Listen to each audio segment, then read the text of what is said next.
jedhe Qorontos isa jalqabaa boqonnaa 11 durbi yookiin dubartiin aboo abbaa manaa isheetii jala jiraachuudhaaf mallattoo kan ta'u mataa ishee irratti haguuggii qabaachuutu isheetiif ta'a. Maaliif ergamootatu ishee ilaalaa jedhe. Ergamoota jalatti aboo jala jiraachuu isheetiif mallattoo kan ta'u hojjechuu qabdi. Manni tokko eebbifamuudhaaf chaappaa ergamootaa qabaachuu qaba. Ergamoonni immoo tooraan kan bulanidha. Ergaa Yihuudaa keessatti sagaleen Waaqayyo waan dinqii nutti dubbata. Akkas jedha Mikaa'el hangafni ergamoota qulqullootaa kan ta'an ergamoota Waaqayyootiif hangafa inni ta'e yeroo waa'ee reeffa Musee seexanaa wajjin wal qoccole sagalee argabsoo ittiin dubbanne jedha. Maaliif jettanii yoo gaafattan seexanni otuun kufin Saaxinaa'el yeroo ture yeroo ergamaa ifaa ture hangafa Mikaa'elii ture. Kanaatiif ergamoonni warra toora beekanidha. Ergamoonni warra aboo beekanidha. Ergamoonni yaada Waaqayyo warra hubatan waan ta'aniif Waaqayyo iddoo tokko eebbisuudhaaf dhuga ba'umsi inni lammaffaa ergamoota irraa dhufuu qaba. Obboloota koo Gooftaan Yesuus Kiristoos yeroo du'ellee Sii'ool keessatti hafuura hidhaa keessa jiranitti dhaqee wangeela lallabe jedha sagaleen Waaqayyo. Maaliif dhuga ba'umsi ergamootaa Waaqayyo jallaadha. Waan hin taanetti faradee hidhaa keessatti isaan hidhe akka hin jennetti Gooftaan Yesuus Kiristoos iddoo bultii isaanii holqa isaanii keessatti dhaqee isaanitti wangeela lallabee Waaqayyo qulqulluudhaaf fardinsaa qajeelaa akka ta'e ergamoonni iyyuu dhugaa ba'an galanni Waaqayyootiif haa ta'u. Amma dhuga ba'umsa kana lamaan qabna moo hin qabnu waan kana irratti jennee ilaaluun keenya baay'ee barbaachisaa. Waldaan Waaqayyo kanaaf hafuuraan eebbifamuu dadhabdi. Waa'ee cubbuu kanaa keessumaa yeroo itti gallu garalachuutti iyyuu dhuga ba'umsa hin qabu. Uumamaan dhuga ba'umsa hin qabu. Ergamoonni mirga Waaqayyo abbaa ta'anii uumama Waaqayyo isa dinqisiisaa dhiiraaf durba gidduutti uumamee tokkummaa dhalate warra dhugaa ba'aniifis kuni yeelloo waan ta'eef dhuga ba'umsa kana irra kaa'uu hin danda'an. Qulqulloota fuula Waaqayyo duratti dhugaan kun nu geggeessuutu isaaf ta'a. Jireenyi keenya dhugaa kana keessatti qabamuutu isaaf ta'a. Hundumti keenya iyyuu karaan itti eebba Waaqayyo barbaaduudhaaf dhiyaannu karaan isaa kana ta'uu qaba. Maqaan Waaqayyo kan eebbifame haa ta'u. Amma mogaa tuqaa koo sadaffaattan darbaa. Tuqaan konni sadaffaan humni cubbuu kanaa ulaa hafuuraa keessatti maal hojjechaa jira isa jedhu. Wanta nama jalaa dhokatee jiru inni guddaan isa kanadha. Iddoo uumamaa keessatti yeroo ilaallu nama cubbuu kana keessatti qabame nama homosexuality tokko yeroo ilaallu ijuma foonii duwwaatiin ilaalla yoo ta'e rakkisaadha. Ija fooniitiin yoo ilaalle namni kun mirga qaba jenna. Yookiis immoo namni kun waan akkasii biyyichi kan isaanii kenne mirga qaba gara jechuudhaan. Yoo garuu kana caalsifnee dudduubaan hafuura keessatti waan hojjetamaa jiru yoo hubanne yeroo sana garuu yaada Waaqayyoo keessa galuu jalqabna. Maqaan Waaqayyoo bara baraan kan eebbifame haa ta'u. Hafuurri kuni maqaa garaa qaba sagalee Waaqayyoo keessatti. Seera uumamaa boqonnaa 19 keessatti biyya Sodoomiif Gomora akka isaan gubatanii ibidda Waaqarraa eekamsa Waaqayyootiin akka bokkaa gadi roobeen akka balleeffaman kan godhe cubbuu kana akka inni ta'e sagaleen Waaqayyoo dhugaa nuu ba'a. Kanaaf amma jechuma haasaa biyyoota guddatan kana keessatti Sodomite inni jedhu cubbuu kanaa wajjin walitti qabataa ta'uusaa arguu dandeessu. Cubbuun kun jireenya Sodoomii wajjin walitti qabataadha. Kan baay'ee isin dinqisiisu biyya Sodoom kana yeroo qabatee ture sagalee Waaqayyoo keessatti akka ilaallu boqonnaa 19 seera uumamaa keessatti yeroo Waaqayyo Sodoomiif Gomoraa gubuudhaaf ergamoonni Waaqayyoo ergamanii dhufanii gara mana Looxitti galan namoonni biyya sana keessa jirani Looxi biyya sana keessatti galaa ta'uusaa otuu beekanii keessummoota inni bifa ergamootaatiin dhufanii manatti simatee fudhatee galee isaanii wajjin fedha foon isaanii raawwachuudhaaf cubbuu isaanii isaanitti dabarsuudhaaf balbala Looxi dhufanii akka isaan rukutan dubbata sagaleen Waaqayyoo. Looxi keessummoota mana isaatti fidateetii fi namoota biyyichaa gidduu dhaabateetu haasaa jalqabe. Maal obboloota ko jal'ina akkasii hin godhina jedhee yeroo inni balbala saaqee isaanitti dubbatu jecha guddaa dhossaa afuuraanuu himu tokko dubbatan namoonni biyya sanaa. Maal jedhanii? Namni galaan kun dhufee nurratti gooftaa ta'uudhaaf yaala jedhanii gaaffii gaafatan. Dhaggeeffadhaa qulqulloota maal jedhe hafuurri kuni? Looxi biyya isaa keessatti nama galaa akka inni ta'e identify godhe. Maal jechuudha? Biyyichi ankooti jechuu isaati. Biyyichi ankooti. Situ galaa ta'e nutti gale waan ta'eef galaa taatee nutti galtee kanaan nutti dubbachuu hin dandeessu jedhe. Hafuurri hundumtuu waan hubachuun nuuf ta'u hafuuronni hundumtuu kaayyoon isaanii inni guddaan bal'achuudhaaf dhaaluudha. Hafuurri hundumtuu hafuurri nagaa jedhee taa'u hin jiru. Cubbuu yoo argitan cubbuun hin dhalataa bal'achaa adeema. Nama nyaachaa adeema. Biyya nyaachaa adeema.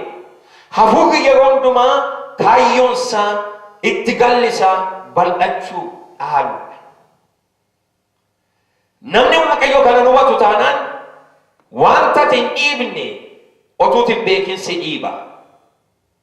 Yoo hin dhiibdu ta'e dhiibamuun kee beekamaadha. Seera hafuuraati kun. Kanaaf hafuurri kun maal hojjechaa jira isa jennuuf deebii kennuudhaaf hafuurri kun biyyi Sodoomiif Gomoraan nagaa jedheen teenye. Waaqayyo biyyicha ibidda itti roobsee eega balleessee booddeeyyuu macaafa abboota firdii yoo dhaqqabne lakkoofsa 19 boqonnaa 19 adagaana dhagaa Waaqayyo waa'ee olitti nu hidhuudhaaf jedhee seera uumamaa keessatti boqonnaa 19 irratti argama. Abboota firdii boqonnaa 19 irratti inni argamu kanadha. Akkas jedha sagaleen Waaqayyoo, nama Leewwii tokkotu haadha manaa biyya Beeteliheem jedhamu naanna'aa Israa'el keessaa haadha manaa fuudhe. Haadha manaan isaa amantii irraa dhabee isarraa baatee iddoo adda addaa deddeemti waan tureef haadha manaa isaa ishee baatee ganda abbaa isheetiitti deebite fidachuudhaaf hojjetaa isaa wajjin gara Beeteliheem dhaqa.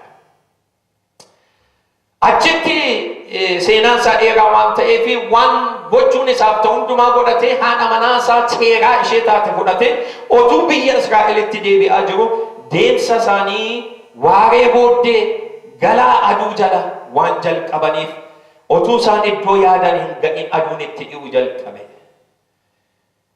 Biyya Yebuusotaa Yerugaan aduun itti dhi'e jedha sagaleen Waaqayyoo. Boqonnaa 19 lakkoofsa 11. Kanaatiif Naa'oon hojjetaa sanaa maal jedhe? Maaloo gooftaa koo aduun galaa jirtiitii as gorree addana bullee deemnaa jennaan. Namni Waaqayyoo Leewwiin sun akkas jedhe, lakki ganda saba Waaqayyoo warra hin ta'inii hin bullu. Gara ganda keenyaa dhannee bulla achi jiraanna jedheetu darbe. Biyyoota lama maqaa dha'e. Yoo dandeenye jedhe Gibe'aa Gabaa'oon, yoo dadhabne Raamaa itti dhiyaannee biyya sabna keenya biyya Waaqayyo keenya keessatti daangaa godhatee jiru keessa bulla malee biyya alaa hin bullu jedhe. Ittuma fufanii utuma dukkanaa jiru deemanii biyya Gibe'aa ga'anii waltajjii gandichaa keessa akkuma aadaa biyya sanaa nama isaan fudhatee galu barbaachuudhaaf achi boqotani. Yeroo isaan iddoo sana boqotan namni isaan ofitti fuudhu waan dhibeef jedha sagaleen Waaqayyoo. Namni biyya sanatti galaa ta'e biyya Efreemii kan dhufee biyya sana keessatti galaa ta'e tokko gara mana isaatiitti isaan fudhatee galee jedha. Adaraana dhagaa biyya Gibe'aa biyya saba Waaqayyoo isa jedhamu keessatti kun yeroo namichi keessummaa isaa fudhatee galu nama gargaartuu isaa nama Leewwii sana haadha manaan fidatee dhufe harroota isaa wajjin mana isaatti fudhatee akkuma inni galee balbala dhufeen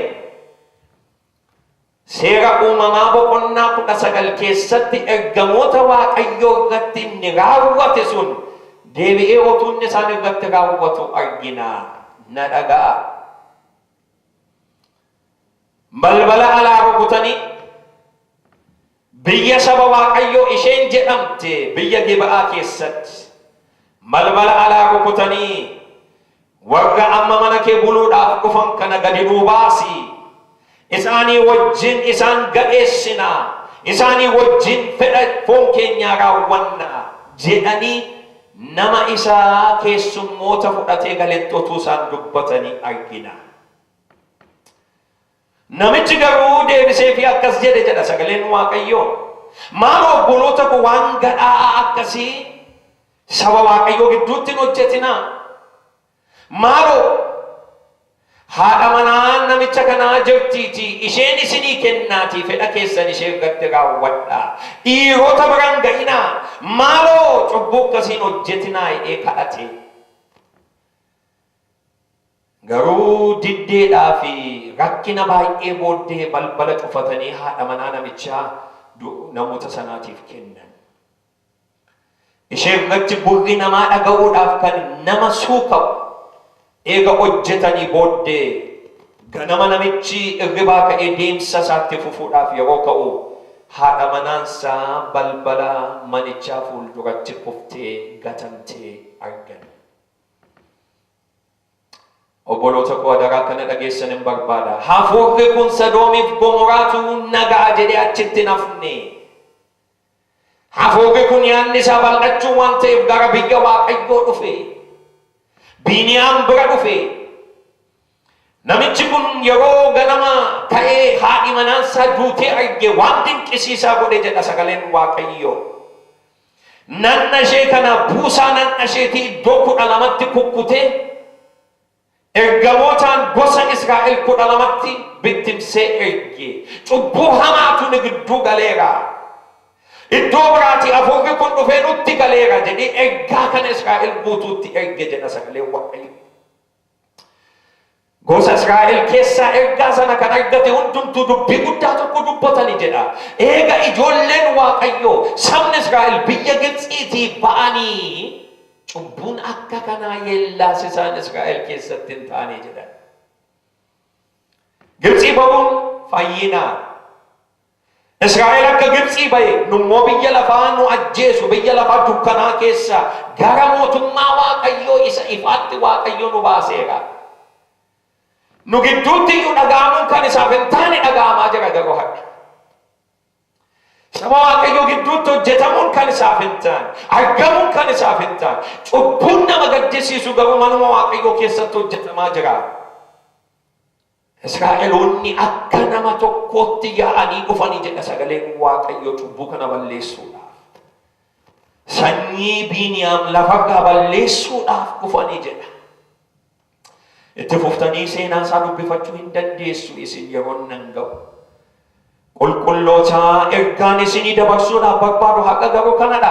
Hafuurri kun nagaa jedhee hin taa'u. Kanaaf baallee bal'ifachaa jira. Kanaaf waldaa Waaqayyootti galaa jira. Kanaaf qulqulloota ittiin morman keessa galaa jira. Leewwii mana Leewwii galuu barbaade. Mana tajaajiltootaa galuu barbaade. Hafuurri kun hafuura biratti ciisan miti. Hafuura wajjin taphatan miti. Sagaleen Waaqayyoo akka nutti dubbatu.